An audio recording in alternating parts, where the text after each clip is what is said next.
ও প্রিয় ভাইয়েরা, আশা করি ভালো আছেন। যা হোক, যে আর একটু কথা তো বলেই নেই, সব আত্মীয় থেকে খরচ করে যাওয়া লাগে, কিন্তু বোনের বাসাতে আসতে কোনো খরচ লাগে না। খালি হাতে আসলে তাও বোন ভাগ্নি আদর করে, বোঝেন না?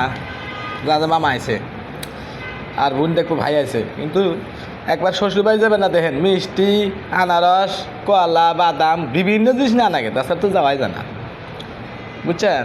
এই যে আবার খাওয়া ধরছে, কি আর দেখামু, দেখা তো জীবন শেষ। এই যে ভাত তুলছি, দেখেন আবার এই যে মুহিন লাদম।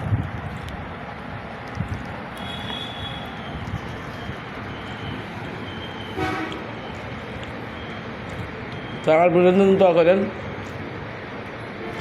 এই যে আমাকে এরকম মাছ খিলায়, এই জন্য আপনাকে অনেক আশা ফোন বলছি, বোনের জন্য দোয়া করবেন। যতদিন বোন বেঁচে থাকবে ততদিন খালি মাছের মাথায় খান, বুঝছেন? আর আপনি এখন দেখবেন, কারণ আপনাকে তো ক্লিয়ার, তাই না? আপনার অনেক ফাঁকা আছেন নাকি? মাথা বিকাশে পাঠা দিন ভাই, যত ভিডিও আবার দেখেন তারা মাথা তো খান, তাহলে আমি বিকাশে পাঠা দিই।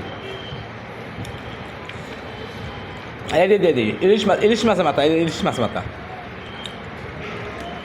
1400 টাকা জিনিস ছিল তো।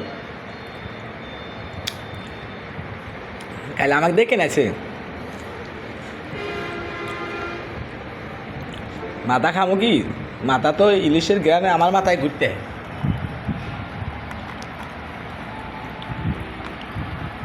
খান আপনারা, তাহলে কমেন্ট বক্সে বলে দেন, আমি মাথা বিকাশে পাঠা দেবেন। এই ইলিশের মাথা আপনাদের বিকাশে পাঠা দেবো, এখন তুমি বিকাশের দরকার মাথা বাইরে খাওয়া দেন।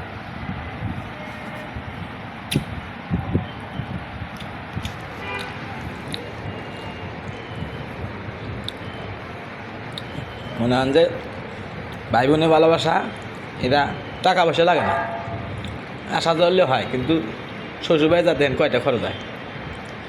রাখলাম।